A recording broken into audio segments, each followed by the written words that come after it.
Найз ба сургамж толилуулж байна.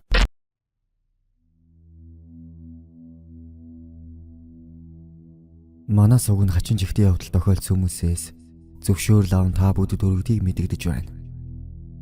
Оюуны өмчийг дээдлсэн танд баярлалаа.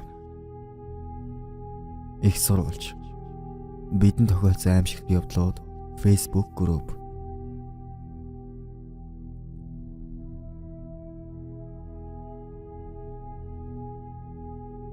Барны бог.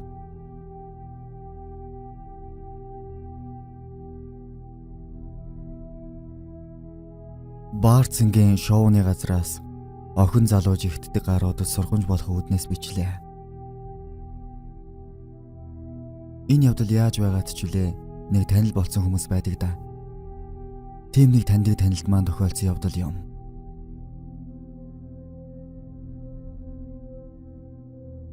Тав юм уу 6 жилийн өмнө нэг зам манай нөгөө танил маань найзтайгаа хоёулаа жаахан уусан юм байна. Халсан залуучууд яхав дээ. Дарихаар шидэд хэд хэдэн танил охид найзууд руугаа залгасан ч наадмын үеийн амралтыг хичгсэн бусдын жишгээр хөдөө гадаа явчихсан хүн олдоогүй юм гэнэ. Тэгээд л баар орж бүжиглэнгээ хэд 3 пиа уухаар нэг клуб орсон гэнэ. Үйлчлэгээний байгууллагын нэр хүнд учир нууцлалаа. Зуны цаг учир оюутнууд амарчихсан. Дээр нь наадмын олон хоногийн амралт авахцаад бараг л ил хөл болчихдог доо. Яг тийм үед клубч бараг хөнгүү шахуу. Залуу сууж идээд цаг хэрдээ бүжиглэж байтал 23 цаг үед гаднаас дажгүй 2 өхөн орж ирээ суусан гэнэ. Тэгээ яахав дээ. Нэгэнт л анханасаа тиймэрхүү зорилготой явсан 2 залуу тоо таарсан дээр нэгээд л шууд л явж очиод хамт цоохоо дөрүүлэхнэ байж гээд балаага яриа өдсөн байгаа. Тэгээ тэндээсээ 12 гээд хаалаа гэдэг шалтгаанаар гараад яах вэ болоод буудал орж ухаар болж 100 айлын чиглэл рүү нэг буудал олоод оржтэй. Шагийн юм авахар болоод тухайн үед ямар одооных шиг хүргэлт байх биш. Хороолын тэнд хэдэн баачгаа шагалдаг. Тийшийг харин манай нөгөө танил нөгөө гуруугаа үлдээчгээд ухсан исэн гинэ. 30 минутын дараа эргээд ирсэн чинь хинч байхгүй байсан гинэ. Буудлын ресепшнээс асуусан чинь гарч харагдаагүй гэж. Тэгээд уцтаад холбогдох боломжгүй гэхээр нь ойрхон гарсан юм байх гэж бодон өрөөндөө ороод ганцаараа жаахан пив шимж сууж байгаад дасраад унтаад өгч. Цаг боллоо. Гих хаалгануудыг чимээнээр сэрээд буудлаас гараад найзлуугаа залгасан ч холбогдохгүй болохоор нь энэ одоо ингээл намайг мөрчдөм бах та гэж бодоод яваад өгч. Бараг 7 хоногийн дараа нөгөө найзынхны ээж залгаж. Миний хүү харагдаагүй юу? Гэр хоорондоо ирээгүй удаж байна. Арихада цагдаад бүртгүүлээд явж байна да. Гих үед нь нөгөө найз болсон явдлаа ярьж. Тэгээд уг буудлын камерыг шүүтэл дотор камер тэр үед яагаад ч юм ажиллаагүй. Гадаа хаалганы камерт нөгөө гурав хальт харагдаж хоошоогоо шууд харанхуй гудамж руу эргэж ороод гарч ирээгүй гинэ. Тэгээд л байхгүй. Бүтэн 3 сар шахуу ирэл болоод олоогүй.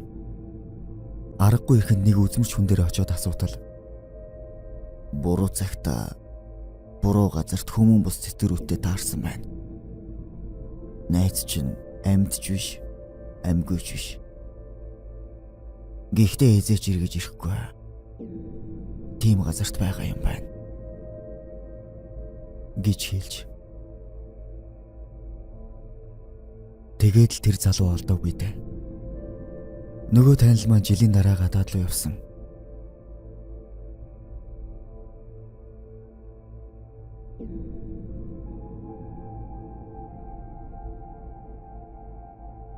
2017 онд байгууллагын шинэ жилд орчхоод гараад угаасаа фракцаар явдаг журмын дагуу албаны хамт олонтойгоо караоке олохоор болов.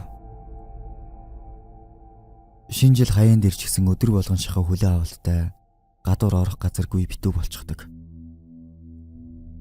Юун тэр баарсав. Каракож олдохгүй болохоор танилын нүр халуун гээд нэг найзынхаа найтад орохоор болоод ширээ захиалаад очив. Тэнгисийн тэр хавцааны гайгүй газар байдаг юм. Зарим нь мэдэх байх. Гэхдээ нэрийг нь хэлээд яах вэ? Тэгээд очтол хүн гэж битүү.